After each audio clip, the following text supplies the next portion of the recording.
Good evening, everyone. Thank you so much for coming out tonight to learn about our favorite topic, financial aid. I would like to introduce Rochelle Filler. She is a financial aid officer at RPI. She has been doing this for us for years. She is phenomenal. She will take questions as she goes along, but there will also be time for questions at the end. And I would just ask, if you don't mind, Rochelle, to repeat questions when they get asked so that everyone can hear them, including the camera. Thank you. Well, good evening. I'm glad so many people came out. I wasn't sure with this beautiful day if folks would be doing things out of doors or willing to come and hear about financial aid. I'm glad to see you. The first thing I want to know is, how many of you have been through the financial aid process before with a previous student? Okay, so just a few. So those are the experts in the room if you have any questions after I'm gone. But I've been doing financial aid pretty much my whole career since the 90s, since the FAFSA was nothing but a paper form. I have 3 kids that I've put through college, so I've seen it from both sides. I should be able to answer any questions you might have, and if we're going through and I'm going too fast, just raise your hand, let me know, because I think I could probably do this in my sleep. Sometimes I wake up in the middle of the night thinking about financial aid, kind of scary. But feel free to ask any questions as we go along. So, there we go. So these are the topics we're going to be discussing tonight. What is financial aid? What makes up a financial aid package? What's the cost of attendance? You might hear COA or cost of attendance. We'll talk about that. The expected family contribution, for those of you that have been through this before, it's the calculated dollar amount that the federal government says you should have available to pay. It is changing next year. A lot of the financial aid form will be changing next year. It will be much shorter. And they're moving to something called the Student Aid Index, mostly because EFC never really made sense to families, because when they found out what their expected family contribution was, unless it was 0, most people said, what? I couldn't possibly come up with that dollar amount. So that's new for 24-25, but the FAFSA you will be filing is still going to call it the EFC. How do we calculate your financial needs so that we can put together a financial aid package? What are the categories? What are the different sources that make up that financial aid package? We're going to talk about the FAFSA, or the free application for federal student aid, and some of the pitfalls, the things you want to avoid. And then what happens if you have a special circumstance? The FAFSA is done online. There's no way to type in free-form answers. So if something doesn't fit, what are you supposed to do? We'll talk about that. So financial aid is all of the sources, not just the free money, the grants and scholarships, but everything that can be used to pay for that student's education that year is considered financial aid. So it includes the self-help, which are loans or work study, but also the grants and scholarships. And that cost of attendance is what it's going to cost the average student for the full academic year.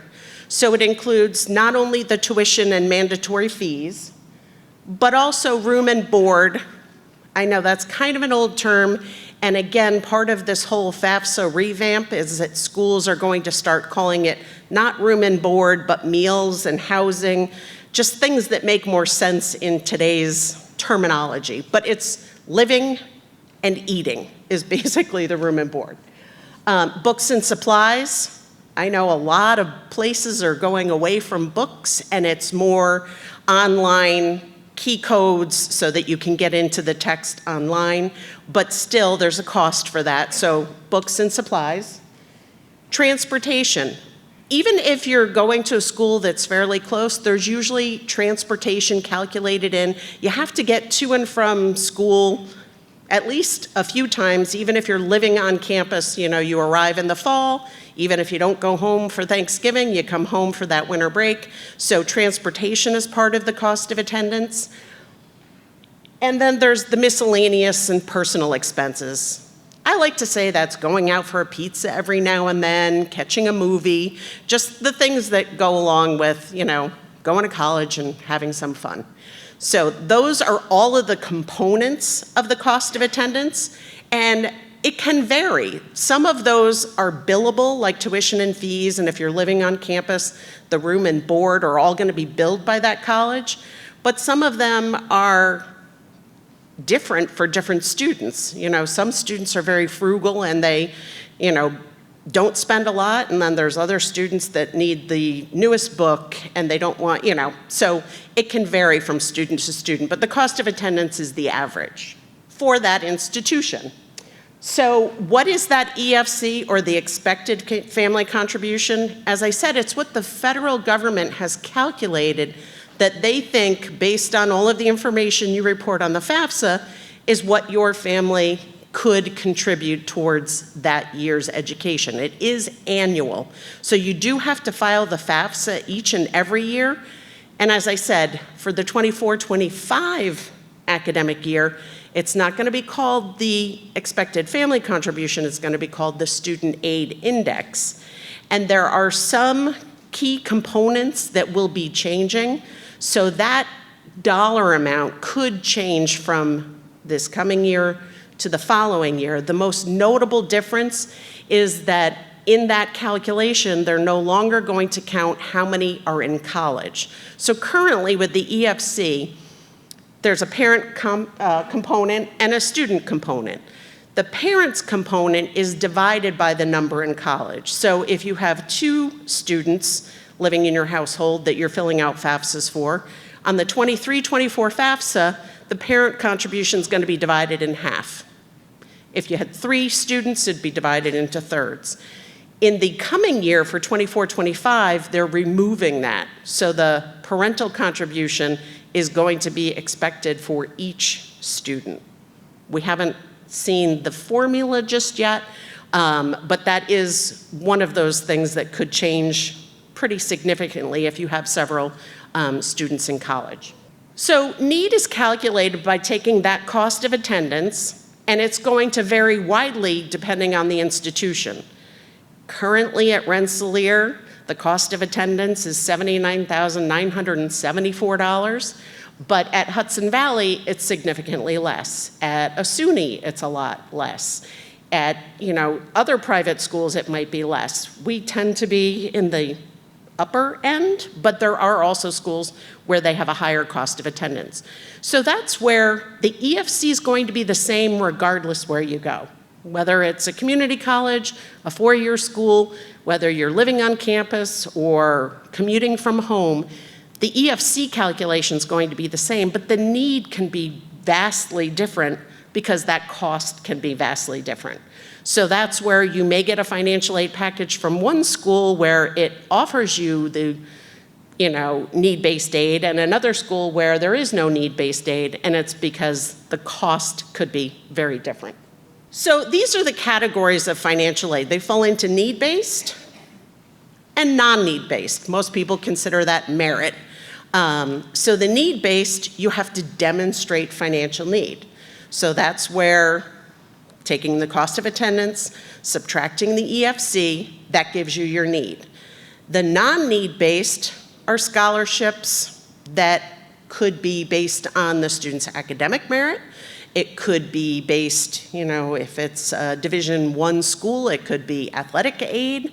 So there are all sorts of non-need-based aid, and that doesn't take that need into consideration at all. It's just based on whatever whoever's providing those funds wants it to be.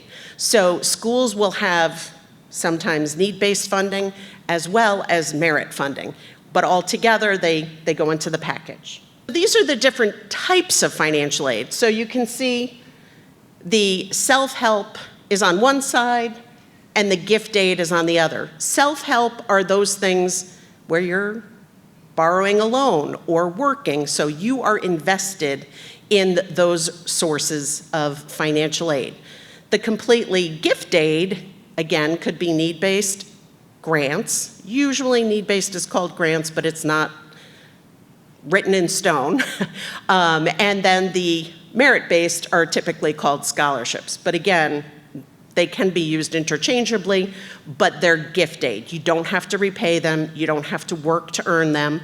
But federal work study is probably what most people, has anybody ever received federal work study when they were in school? Or you're working to earn those resources. So typically a school will tell you the maximum you can earn during the academic year, and then you're working like you would be working any other part-time job and receiving a paycheck based on the hours that you've worked. So typically work study is not applied towards those billable expenses, but more towards the personal and miscellaneous expenses, because you're earning it as you work, and if you don't work, you don't receive those dollars. The loans, which are that purple quadrant, those can be student loans or parent loans, they can be federal loans, they can be private loans. All different sorts of loans can be part of that financial aid package or the way to pay for college. So these are the areas or the places that financial aid come from. The federal government is probably the largest supplier of financial aid. They do have loans that are both need-based and non-need-based loans. So even if a student doesn't demonstrate financial need, there are still federal loans that can be borrowed. The student loan would be called the federal unsubsidized loan. The parent can borrow a loan through the federal government called the PLUS, stands for Parent Loan for Undergraduate Students. And then there are alternative loans or private loans that can be used to help pay for a student's education. Some employers have scholarships. I know Price Chopper, McDonald's, some of those larger corporations will have scholarships. So if you're working a part-time job as a student, it's always good to find out. If you are the parent, there are some companies that will help pay for a dependent student's education. So absolutely, it pays to look into those sources as well. New York State has funding, both merit and need-based. So the need-based is called the New York State TAP Award, or Tuition Assistance Program. There's also the New York Academic Excellence Award that's based on merit, not necessarily need. You do have to complete the TAP application to receive the merit-based scholarship from New York State. So it's important to complete that TAP application if your student is going to be applying to at least one school in New York State. New York State will pick up the majority of the information off of the FAFSA, but there are some additional questions that New York State needs you to answer, so that's why you do have to do the TAP application. It will be directed to the first school in New York State that was listed on the FAFSA. So it's important, once you've made your decision about where you're going, if it's in New York State, that you want to double check and make sure it's going to the right school, because that's probably the biggest problem we see this time of year is students are like, where's my TAP? And when we go in, we discover they have the wrong school code because University of Rochester was listed before Rensselaer on their FAFSA. There's also private sources. So I'm sure the guidance office can assist you in locating some of those local scholarships and those private scholarships. And I know, I've got 3 kids, and they're like, ugh, do I have to? It's only $500. Well, you know what? If it's $500 and it's renewable for 4 years, now you're talking $2,000. Yes, it's worth it. And they add up. Even if it's $500 here and $1,500 there, it's absolutely worth it. There are some of those private scholarships that do go unawarded because nobody applied for them. Sometimes you'll hear there's a lot of scholarships that are very particular, and if nobody applies for them and meets the criteria, nobody gets awarded them. So try to find those scholarships that meet some niche that you fit into. Whether it's you play a particular instrument or it's your field of study or whatever, that you can narrow that down. There's also scholarship searches that you can do. FastWeb is one of them. There's a whole host of them, and I'm sure the guidance office can assist you. I would just caution you, never, ever, ever pay somebody to find you a scholarship. That's just flat out wrong. There are free scholarship searches, and it's just a giant search engine on the internet. So you and everybody else who has access to the internet has access to that database. That's why you want to try and find something real specific. Or if there's an organization that you belong to that provides scholarships, that's a best bet, because they might know you, they might know your family. There's probably fewer applications than those national scholarships. And then colleges and universities usually have some institutional funding to help offset the cost. So like I said, the federal government is the largest source because they have the most loans, quite frankly. But they also have need-based aid. There's the federal Pell Grant. There's the federal SEOG, which is the Supplemental Educational Opportunity Grant, and the federal work study, that's where I said you would work, earn your dollars, and use them for those personal and miscellaneous expenses. You do have to file the FAFSA each year. Who remembers what the FAFSA stands for?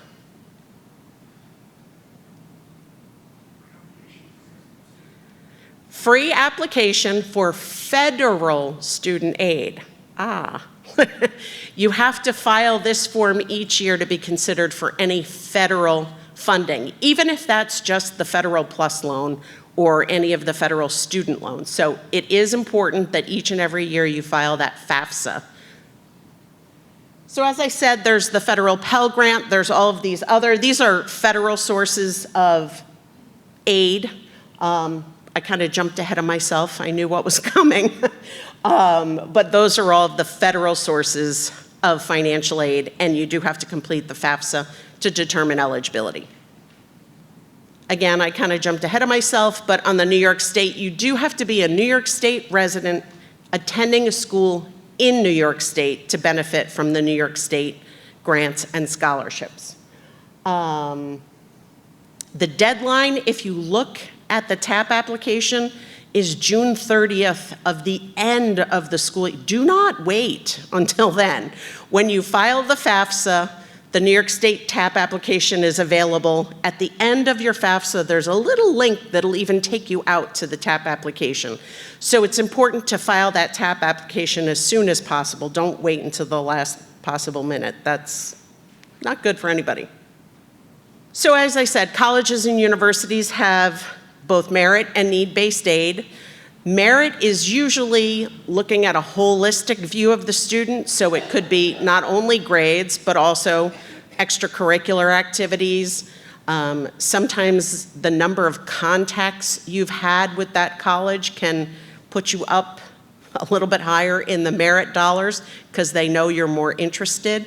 I know the last 2 years, college visits and those kinds of things have been harder, but I think more and more schools are opening back up to allowing families to come visit campus. So what you see online is great, but I say visit the school before you make a decision at least, because there are a lot of photographers that are really good at taking creative photos.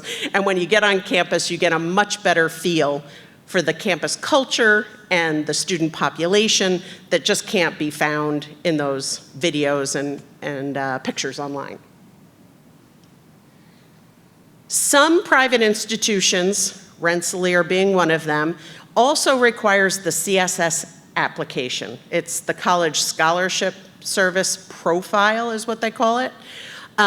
It's a lot like the FAFSA on steroids. It asks all of the same questions, but then goes into much greater detail on all of those questions. If you're applying to a school that requires the CSS profile, you definitely want to complete it, and you want to complete it early. That way you can be considered for all sources of aid. The FAFSA is for federal student aid. The CSS profile can be used for institutional aid. So they kind of go hand in hand. The FAFSA is the building block on the bottom, but the profile is definitely needed if it's required. If it's not required, don't try to complete it for a school because there is a fee for the CSS profile. So each school adds an extra, I believe it's $18. So it's not a huge cost, but if the school doesn't require it, don't bother completing it for them. So there are foundations, charitable organizations, employers, something that perhaps you belong to. That's another good source. The guidance office is a great source for those scholarships. And as I said, the internet is another route you can take. But you want to start early and put together a coherent essay if it's necessary, or just, there's no harm in filling out a lot of scholarship applications, even if it only nets you one or two. So some employers do have those tuition benefits. I know my kids benefited from Rensselaer having a tuition benefit. There are other schools that also have employee tuition benefits, so you want to look into that. If you work someplace that offers that, why not? So the FAFSA, what are you going to need to know to complete the FAFSA? First of all, the FAFSA belongs to the student. That's number one. Whenever it says you and yours, it's talking about the student. And I am fully aware that it's the parent who's completing the FAFSA.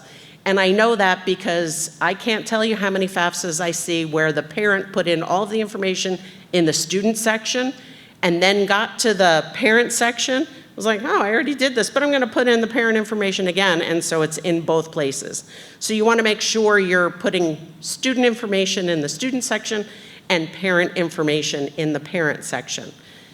Similarly, the FSA ID needs to be created for each person who's providing information on the FAFSA. It's better to do the FSA ID before you try completing the FAFSA. There is a link and it'll take you out, but I'm telling you, I've sat with many, many families. It will time your FAFSA out while you're trying to complete that FSA ID.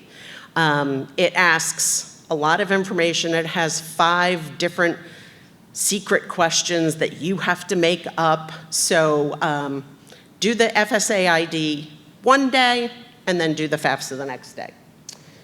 It's going to collect a lot of demographic and financial information. Over the years, the financial information has gotten a little bit easier because they're looking back to the prior year. So the 23-24 FAFSA is looking to your 2021 data.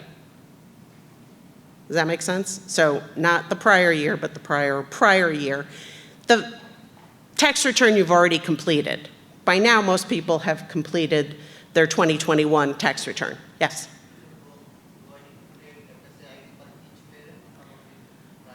That's a good question.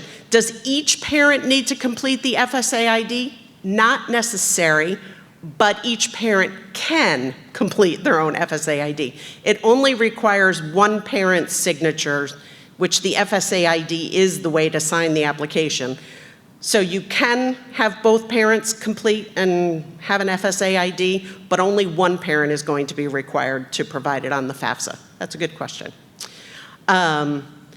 So the income information, if you've completed a federal tax return, can be imported right into the FAFSA. It will take you out to the IRS. It'll say you're leaving the FAFSA. It's okay, say yes. It'll take you out to the IRS website. You have to enter your address exactly as it appeared on your tax return. So if you live on, 123 Sudbury Road, and you wrote out ROAD on your tax return, you have to complete it the same exact way. If you put RD period, it's not going to make the match. So knowing how you completed your tax return is important, but you can import that data. Yes? If you change addresses, that's fine. You just have to use the address that was on the 2021 tax return. Good question. Any other questions? It is very, in the back.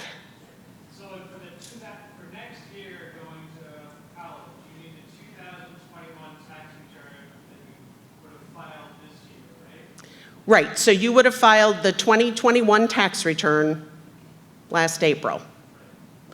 So it should, I mean, there are some families that have extensions into October, but not usually much past October unless it's a special circumstance. So by the time you're completing the FAFSA, that 2021 tax return should have been filed if you were required and needed to file a tax return.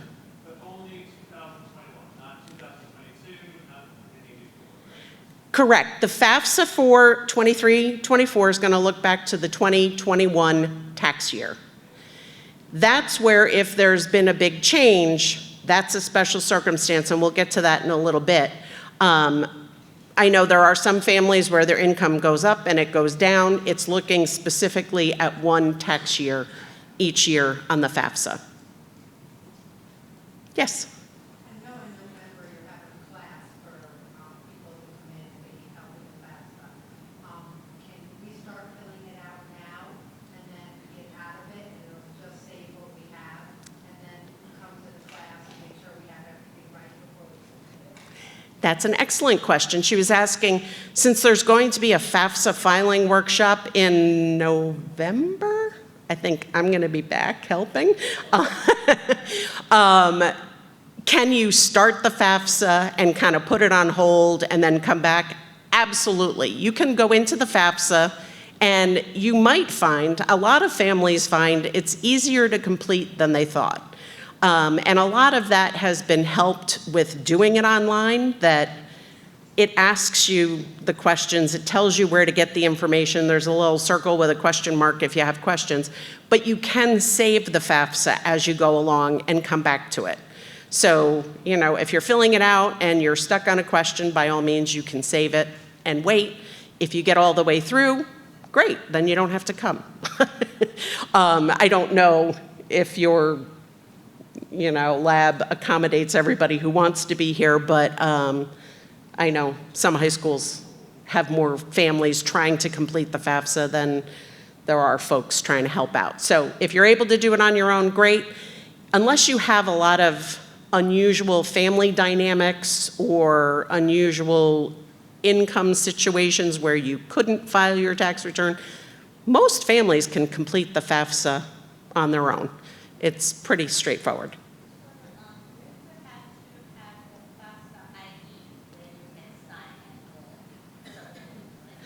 So the FSA ID does need to be created to sign the FAFSA. So that's what you're using, and the student needs a FSA ID and a parent if it's a dependent student. Yes, the student and the parent have separate FSA IDs. It lives with you forever and always. So if you have other children that you're going to be completing the FAFSA for, that will be your FSA ID for all of those students. The student, if they go on to grad school, same FSA ID. If they have kids and, it belongs to one individual. The other thing to know about the FSA ID is there have to be separate email addresses. You can't have more than one FSA ID linked to an email address. And when students are completing it and putting together their FSA ID, do not use your school email account because that will go away and it makes it much more difficult to recover the password, because I can guarantee by next year you will have no recollection of what that password was, or it will have expired. But yes, each parent can have their own. Only one parent is required to use it on the FAFSA, and it doesn't matter which parent. For some of the colleges, for certain programs, the regular action deadline is November 1st, November 15th. So do we need to submit FAFSA before that, or get the submit after all? So the early application deadline is November 1st or 2nd, and the question is, can we do the FAFSA afterwards? You can. I wouldn't wait much longer because there is like a 10-day processing, so you just want to make sure all of the information is available for those colleges at and around about the same time. Most schools who have early action or early decision deadlines will tell you what the FAFSA filing deadline is to try and keep those two together. but you can file the FAFSA afterwards. Yes? If a parent already has an ID, and they're using their own financial aid, you have to create a new one.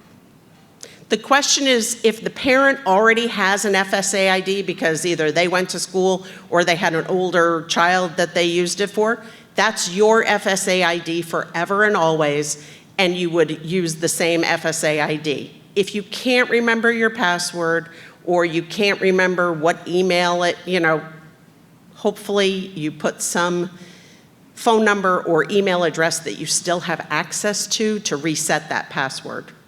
But yes, you keep that password forever. So if I have a son who graduated 10 years ago from college, I still should have that ID on file somewhere?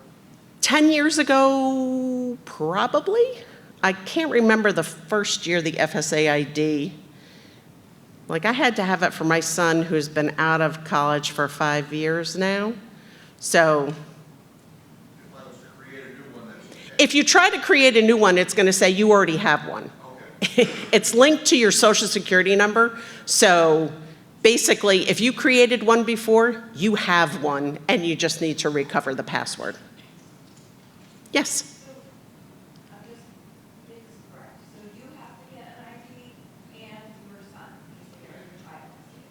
So whoever's providing information on the FAFSA has to have a unique FSA ID. So the parent, if it's a dependent student, and the student, if the student's independent, then they have just their own. And the question previously, can both parents create one? Absolutely, there's no harm, but only one of them is going to be putting that onto the FAFSA as a signature. All right. It's available in English and Spanish. So October 1st, it became available. That was Saturday, I believe. And again, you can file at any time after October 1st. Certainly, if you have early application deadlines, make sure you're meeting whatever those colleges have as their deadline for filing the FAFSA and the CSS profile. If you don't have early applications, I would wait a couple of weeks. Every year when the FAFSA comes out, everybody's eager to complete it, and then they start finding all of the oops, there's a little bug here, there's a bug there. So I always say sit on it a couple of weeks. I haven't heard of any issues on this year's FAFSA, which you would think by now there would have been some notification if there was something big, but certainly you can begin completing the FAFSA. There's a place to put in the save key, so you can come back to the same exact place when you want to. It auto-saves, but I would say save when you go to the next page, just that way, whatever you've done is going to be there. So the FAFSA on the web, that's what the FOTW stands for, it really does help prevent errors that used to be made when you were filling this out. This does still exist, but I would not recommend using this. Some of the problems that you have when you're filling it out is they can't read your numbers. But when you're doing the FAFSA on the web, you have the advantage to skip some unnecessary questions. There are some households that, based on their income, are not going to need to report asset information. So it'll skip those asset questions altogether. So that's one of the benefits. It's certainly more timely. We all know that the USPS is not the fastest way to get information from here to there, so the internet is definitely faster. It will have all of those edits. It also has those help commands. If you're stuck, like, what do I fill in here? You can click on that little help button and it'll tell you exactly what you need to put on that line. You can check on your status. You'll get an email notification as long as you've put in a valid email address once it's been processed, so you know where you are in the process, and you can go back in. Let's say you complete the FAFSA and you hit submit and you're like, oh no, I know I made a mistake. Not the end of the world. You just have to wait for it to be processed, and then you can go back in the same way you signed in and make those corrections. So it's a pretty easy process, even if you've made an error. What will come, and I think that's on the next slide here. So this is what the login should look like. Make sure you're at FAFSA, that it says .gov. There's a FAFSA.com, not the FAFSA. So make sure you're on the federal website. It's a .gov extension. And you can complete it as the parent or the student, but if you've already completed the FAFSA, it's going to say returning user. If you're going in for the first time, it's saying new user. This is where the student can log in or the parent can log in if it's a dependent student. So either way, you can get into the FAFSA and make corrections, make changes, come back and complete it if you needed to take a break from it. So this is that IRS data retrieval tool.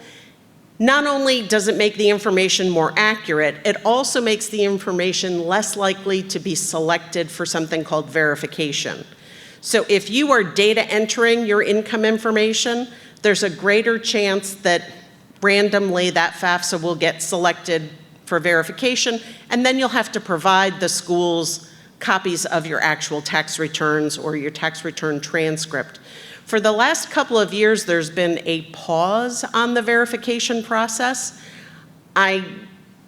Nobody has told me, but I have just this feeling that more applications will get selected in the coming year just because we haven't been verifying that data. But using the IRS data retrieval tool will minimize the verification requirement. So there are some filers that cannot use the data retrieval tool. If on the FAFSA you indicated that you will file a tax return but you haven't already, it's not going to give you the option to pull in your data because you're saying, I haven't filed a tax return.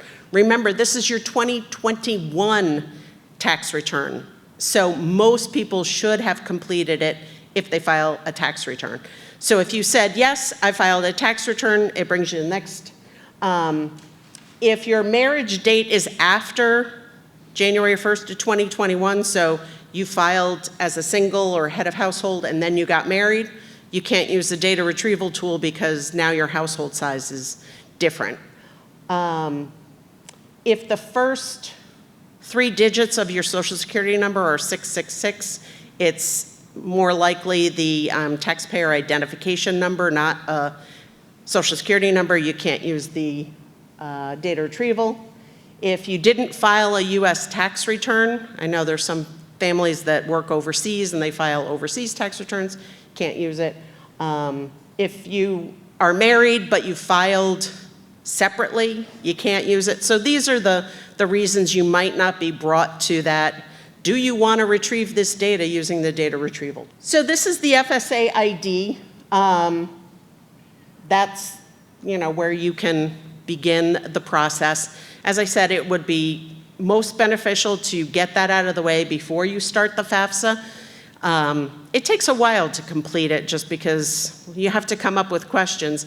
And you want to come up with questions that the answers will not change. For example, what's your favorite movie? Would not be a good security question because that can change over time.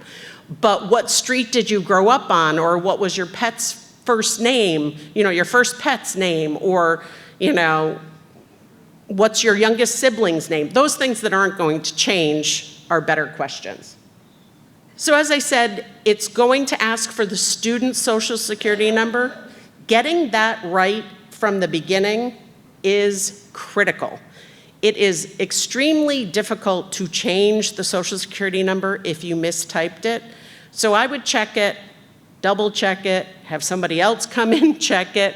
I have twins, they have Social Security numbers that are exactly 1 digit apart, and I had everybody in the household make sure I had the right one on the right form because it's easy to make a mistake and it's really hard to fix. The citizenship status, so if you're a US citizen, you check that box. If you're a non-citizen that's eligible for aid, check that box. The marital status, this is important. It's the marital status as of the day the form is filed. So As it sometimes happens, families are blended families with parents and step-parents. So whichever parent is providing information on the FAFSA, if that parent is currently married, even if it's not to the student's biologic or original parent, you would say married. That's probably one of the most common mistakes is families are filling it out and they're divorced or separated from the student's natural parent or first parent, because it doesn't have to be natural. But, and then they are trying to fill in their spouse's information, and it doesn't provide you with a way to do that. So if you are currently married, you check off married, whether it's whoever you're married to, doesn't matter. It's going to ask the highest level of education of the parent.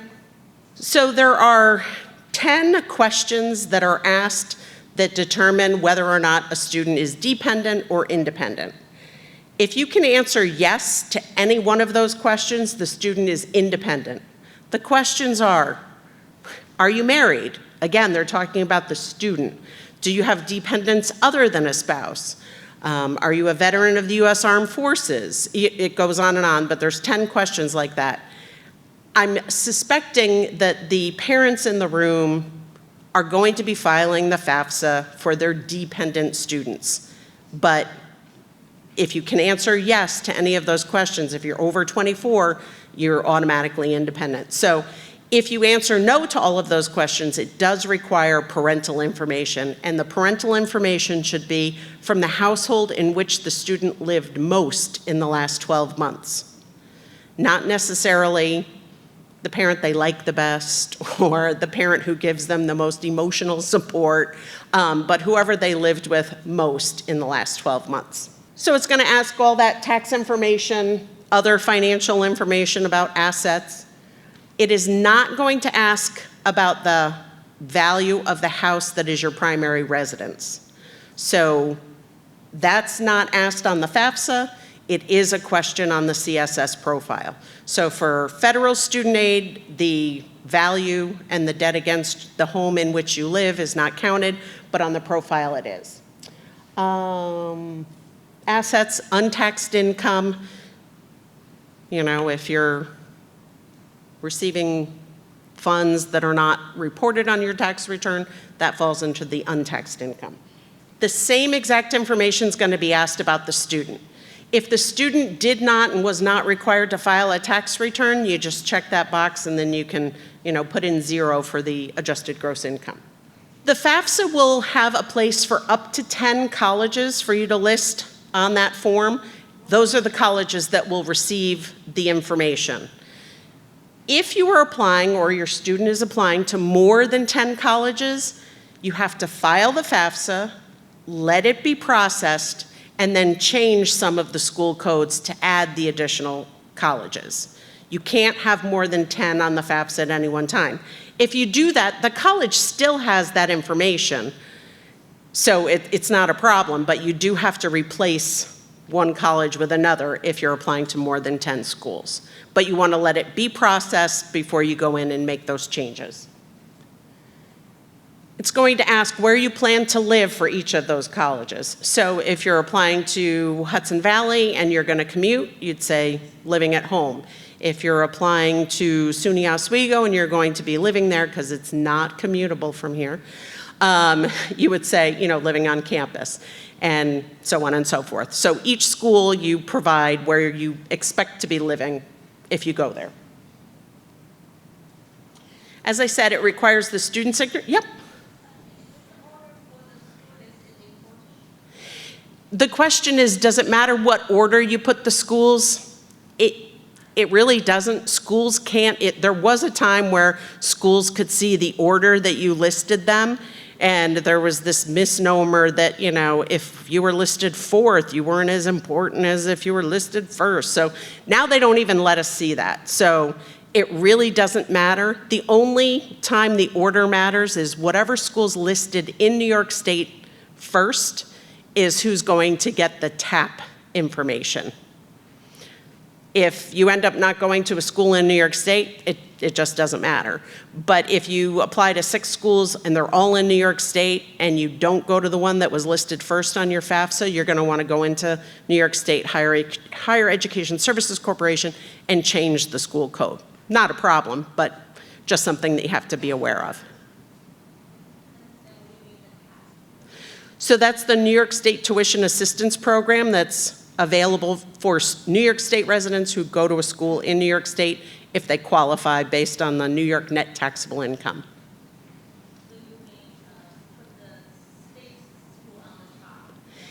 It can be the 9th school. If there's only one school in New York State, it's still going to go to that school who's first in New York State. Yep. Correct. So we went over pretty much all of this. Your FAFSA ID is the way to sign the form online. There is a paper signature page. I do not recommend printing it off and signing it and sending it in. It's going to take weeks for the FAFSA to be processed. So that's where that FSA ID is very important. So these are the most common errors that cause the biggest problems. As I said, Social Security numbers, whether it's student or the parent, make sure you have the correct Social Security number as it appears on the Social Security card. There is a data match with the Social Security Administration. You also want to make sure you are using the same name that the Social Security Administration has. If your name is William with Social Security, but you've always gone by Bill, you have to use William on the FAFSA, or it won't make that match. Divorced, widowed, remarried parent information, it's as of the day you file the FAFSA, so you want to make sure you've checked off the right box. The income earned, parents, and if parents are married, remarried, their spouse has to report information. So again, even if it's not the original parent, if one parent who's filling out the FAFSA is remarried, you do have to include your current spouse's information. The untaxed income, make sure you report that. The one that's most commonly left off is the tax-deferred pension. So what you are paying on a pre-tax basis shows on your W-2 in box 12. You don't want to include codes that you don't need to include, like the DD is your health insurance. You wouldn't include that, but the codes are listed and it'll tell you exactly which codes off of the W-2 you want to include that untaxed income for. U.S. income tax is paid. Again, if you use the DRT, that's going to come in automatically. The household size. It's the household size of the household reporting information on the FAFSA. Again, for families where there may be siblings, step-siblings, half-siblings, whoever's living in that household becomes part of the household size. And similarly, the number of college is just based on that household size, if that makes sense. Real estate and investment worth. Again, the house in which you have your primary residence does not get counted, but if you have other property, that does get counted on the FAFSA as investment income. Stocks, bonds, CDs, cash, savings, checking, it's all asset information. So you complete it, it goes to CPS, the Central Processing System or Service. A copy gets sent electronically to the college, and a copy gets sent electronically to the student who filed the FAFSA. So you will know when it's been completed because the student, if they check their email, will get the notification that it's been completed. It will also have what they call a student aid report. All of the information that you reported is going to be on that student aid report. That's where you can check and make sure you didn't have a data entry error on your assets, or if you were entering your income, that you got it all correct. You want to make sure of that. That's what the student aid report is going to look like. I know it's hard to read, but it definitely says it's the student aid report and that it's coming from federal student aid. Makes it legit. So again, making corrections if you need to, you just log back into the FAFSA, make whatever corrections you need to make, you save it, and it goes through the same process. You'll get a revised student, or the student will get a revised student aid report, the colleges will get a revised information. If you're making those corrections very late in the process, you probably want to alert the colleges that you've made corrections, just because it's hard to keep up with all of the changes once the financial aid has been prepared.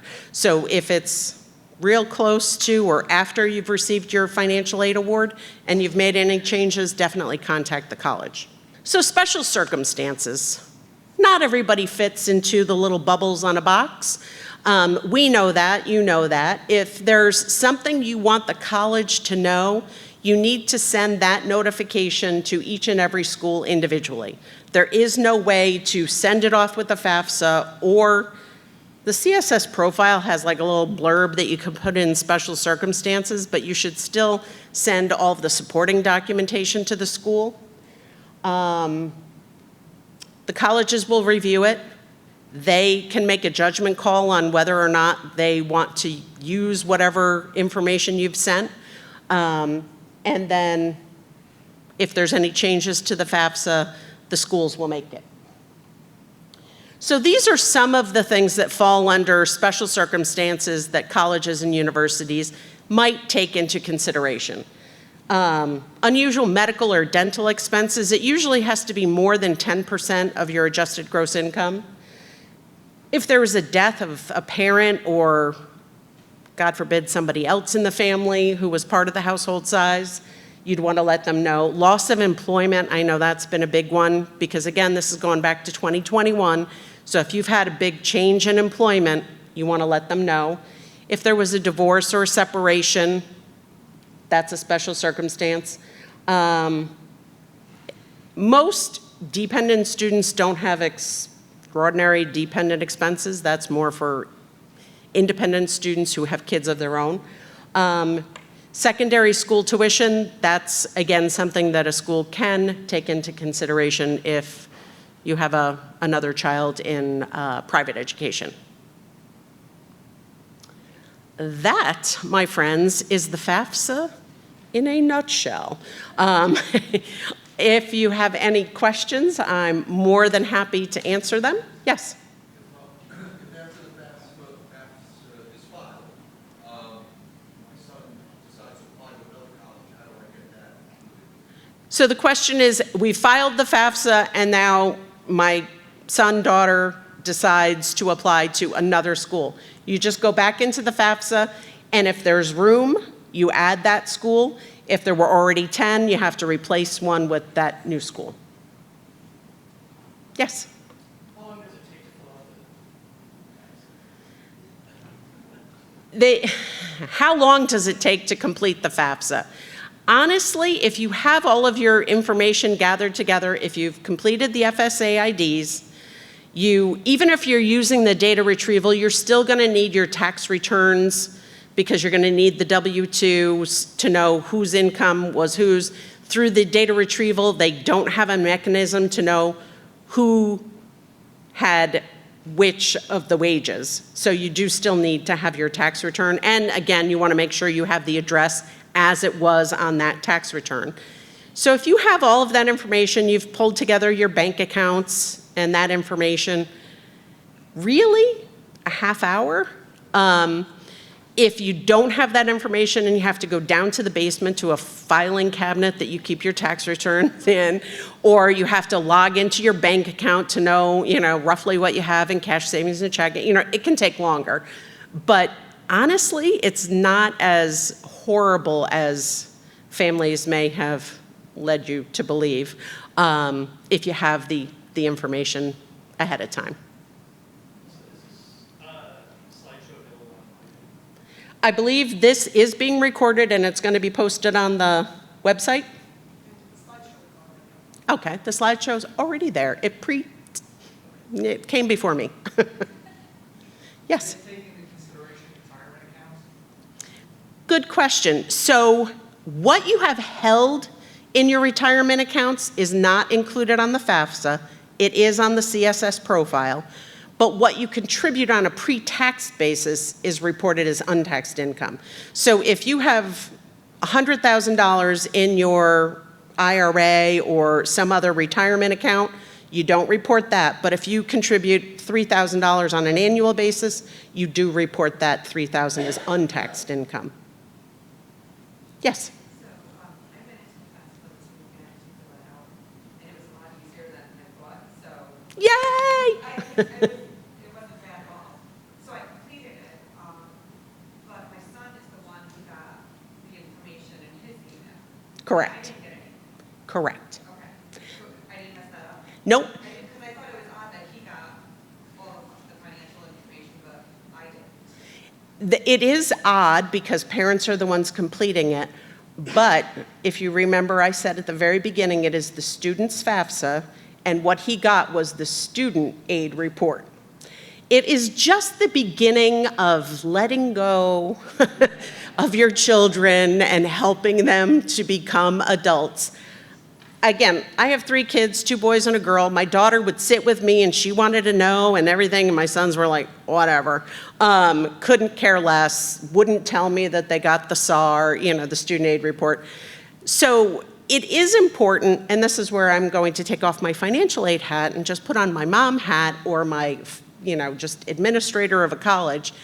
It is important that students check their email.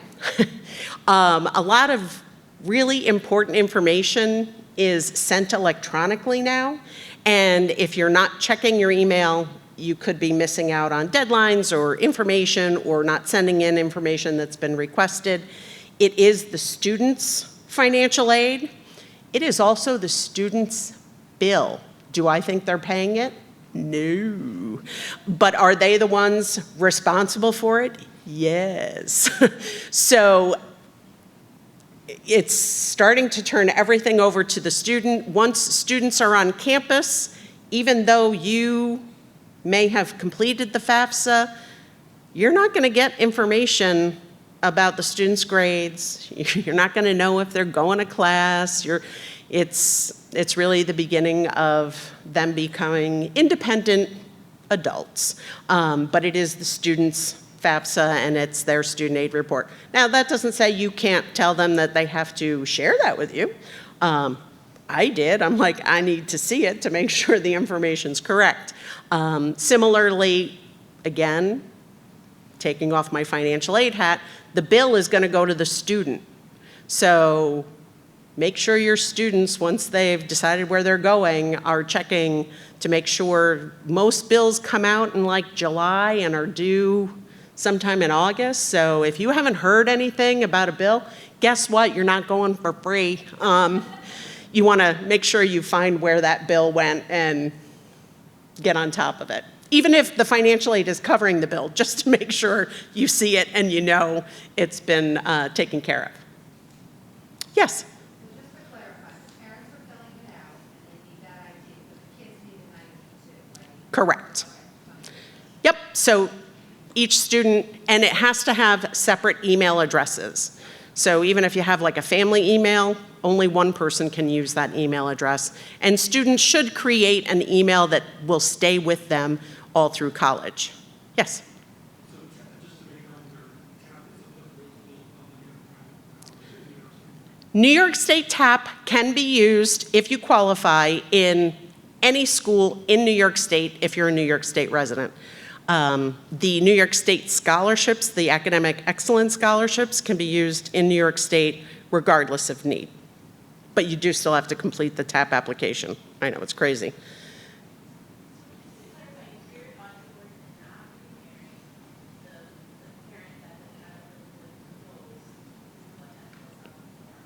Correct.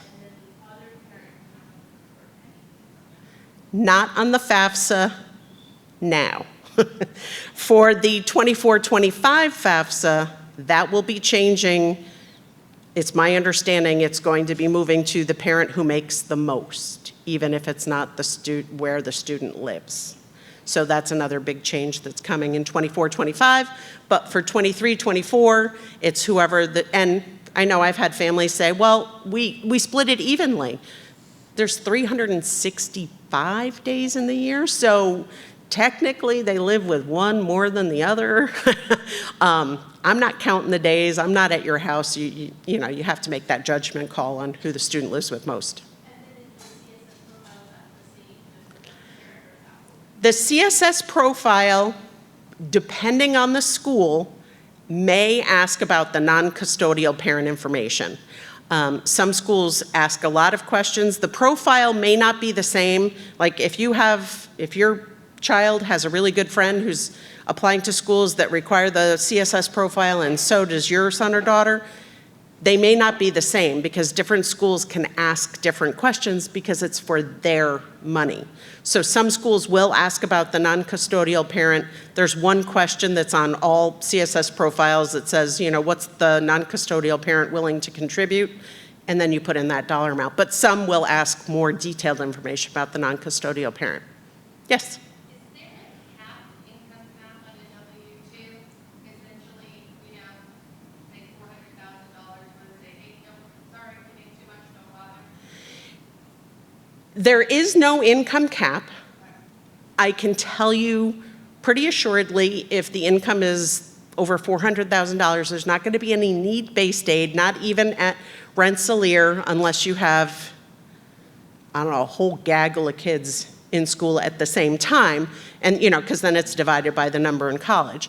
But there's still a reason to file the FAFSA if you want your son or daughter to invest in their education by borrowing a federal loan, or if the parent wants to make use of the Federal Plus loan, they do have to complete the FAFSA. Yes? With regard to, I guess, E-based and merit-based, will your merit-based awards eat into need-based financial aid? Good question. Yes, it is part of the financial aid package, and it will be part of that demonstrated or go against that demonstrated financial need. So let's say, I'm going to round it off, that it's $80,000 and your EFC was $40,000. There's a demonstrated need of $40,000. If that student has $30,000 in merit-based aid, the maximum they could get in need-based aid is the other 10. Yes? Question related to the previous question of adding more colleges. So let's say I submit it now, and a couple of months later, I add 4 more schools, and maybe the assets change a little bit. So do the first schools again get the FAFSA, and they can see a difference, or does it matter? So if you are removing schools and putting other schools on the FAFSA, the question is if I need to add other schools. So if you remove some schools to add other schools and you also made changes on the FAFSA, the ones you took off will not get those changes. So if you have to make changes and you need to add schools, I would make the changes, send that off, let that be processed, have it come back, and then swap out the schools. Because then you know all the up-to-date information is going to all of the schools. Yes? So the 529, if you have a 529 or a college savings plan, it gets reported as the parent's asset. So whatever the parent has for that student and any other children gets reported as the parent's asset. If the grandparent, aunt, or uncle has the 529, it does not get reported as an asset, but in subsequent FAFSAs, it gets reported as untaxed income for the student. Yes?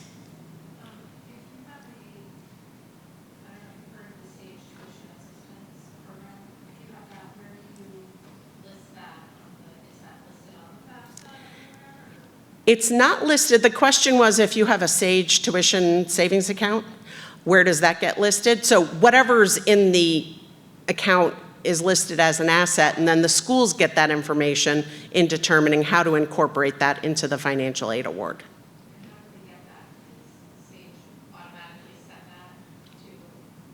I don't know, yeah.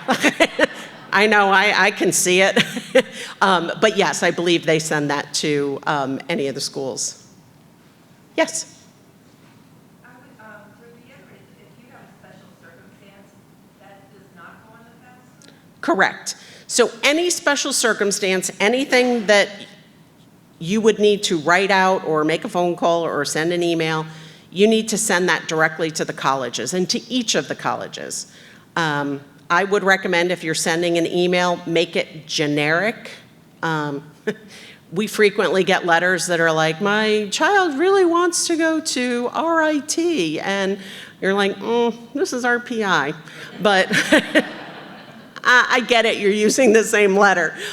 So make it sort of generic about the school, but anything you want the colleges to know about, you do need to send. It can be a letter, it can be a fax, yeah, they still exist. It can be an email. I wouldn't send personal identifiable information like tax returns in an email. I would look for, most places have a portal that has a secure upload if you're sending tax information. But if it's just a letter you want to make an explanation of something you reported, then that's fine to send via email. I would suggest you only send it one way because it does arrive at different times if it's coming via email, snail mail, fax, carrier pigeon, whatever way, and then trying to put it together, is this new information or is this the same information that we already had? So just choose one method of sending it and send it that way. And then you said that there is no appeal, so if you have a significant change in the then you can't appeal the. So appeals are kind of different from the EFC. What you report on the FAFSA is going to determine your EFC. Any special circumstance that you send to the college, if there's a data element that they can change on the FAFSA, could change your EFC. So yes, there could be changes to the EFC based on that information you send to the college or university. An appeal is something a little bit different. That's usually, you get your financial aid award and you're like, I just need more. Here's why I need more. That's what most colleges call an appeal. You can send that information ahead of time and then the financial aid package up front will include that information. Or if it happens after you've gotten the financial aid information, you can send that subsequently and ask for a change. You might get more money, you might not. It depends on the funding available. Yes? Mentioned that you have to do it annually, so assuming that when you do it annually, most of the changes are just going to be on income. That's so you'll pull all that information in, you'll put the school wherever they are continuing to go to, and then it will determine based on that. Right. The question was about renewal FAFSAs, and yes, they are much easier to complete. Again, next year there's going to be many fewer questions on that FAFSA. They're whittling it down from, I want to say 36 to 18. I mean, they're really kind of making a lot fewer questions, but all of the demographic information rolls from year to year. So once you log in as a renewal FAFSA, a lot of that information is already reported, and it's mostly the income information that changes. Yes? If the student parents are divorced, does it have to be tax filing to claim that student? Another good question. It does not matter who claimed the student on the tax return. It's whoever the student lived with most. I know there are some divorce agreements where one parent claims the student one year and the other parent claims in the subsequent year. So it's whoever the student lived with most.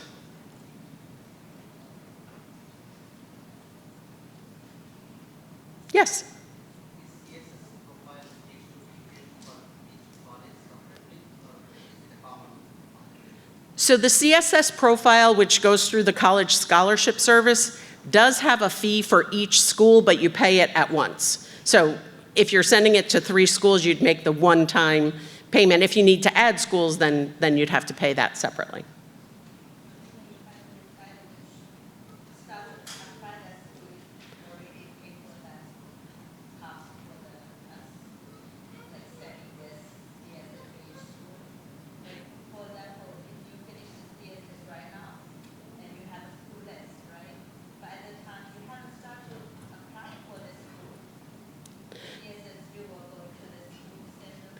So both the CSS and the FAFSA will be sent to whatever schools you provide on there. The CSS profile only put the schools that require the CSS profile. So many don't. It's usually the more expensive private schools that require the CSS profile. So I would not include the schools that don't require it. You only want to pay for the schools who require that form. My question is, like, if you have the list of school you want to apply, right? So you have to start the real process of application to that school, but you already considered it, like you already start the CSS class and ready to submit them. So you're going to pay that cost to the list of. So the CSS profile will list what schools require it and only include those schools that you're going to apply to that require the CSS profile. But this is just a school you plan, right? Probably have to start to maybe, have to start applying for this. It depends on what schools you're applying to and what their application deadlines are. You want to meet the earliest deadline. So yes, it is possible that you're completing the FAFSA and including a school that you may never end up applying to. And if they get the data, they don't do anything with it because they don't have an application. Did that answer your question? Okay.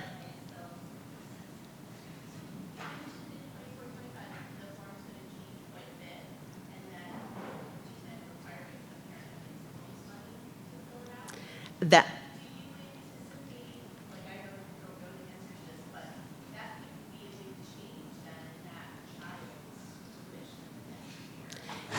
It wouldn't change the tuition, but it could change the demonstrated financial need. Absolutely. That's a question you might want to ask those colleges when you get the financial aid forms. We don't have, you know what I mean? It's hard to say what the change is going to be if you don't know what the income change is going to be. You know, there are students who stay filing with the same parent all the way through and they get a much better job and they lose aid, or they lose a job and now they need more financial aid. So it can change from year to year. But those are all good questions to ask is, you know, how is aid renewed? What do I have to do to receive it? Is there a grade point average necessary for merit-based scholarship? So those are all questions to ask. Yes.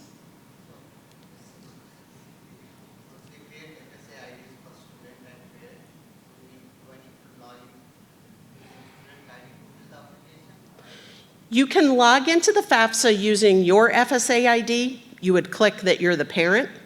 But if your child is logging in, they would click I'm the student and use their FSA ID. Because if you log in with your FSA ID saying you're the student, you're the student. It's going to have the information in the wrong place. It's not going to have parents' information. It's going to be a mess. So yes, if you're logging in as the parent using your FSA ID, say you're the parent, and if the student's logging in using their FSA ID, they check off they're the student. Well, I want to thank you, those of you that hung around to the bitter end. And if you have any other questions, you know, you can certainly come up and ask me at the end. If you think of them tomorrow, late at night, you can ask the guidance office. They can answer most of your questions, and if they can't, they know where to find me. So thank you.